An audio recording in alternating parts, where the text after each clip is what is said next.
Welcome to Not Milk Never Milk. Subscribe if you're lactose intolerant. You start by confirming exactly which outputs your TV and inputs your amplifier have.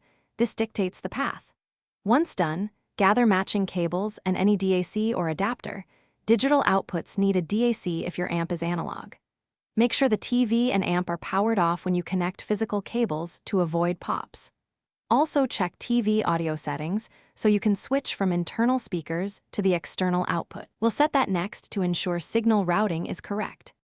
You now plug the chosen cable between TV and amplifier, HDMI ARC to ARC port, optical to Toslink, or RCA to left/right inputs, and secure connections.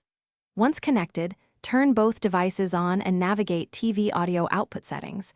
Set output to external or HDMI ARC and disable internal speakers. Next, pick the audio format.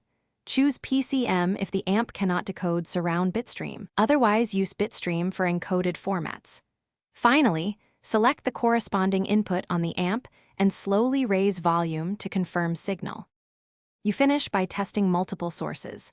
Play music and a movie to ensure stereo and surround pass correctly. Make adjustments. If audio is absent or distorted, power cycle both devices, reseat cables, and confirm the TV output setting matches the amp's supported format. If your TV outputs digital only and the amp is analog, use a quality DAC or HDMI audio extractor. One key troubleshooting tip: update firmware on both devices. Compatibility fixes often resolve ARC handshake and format negotiation issues quickly.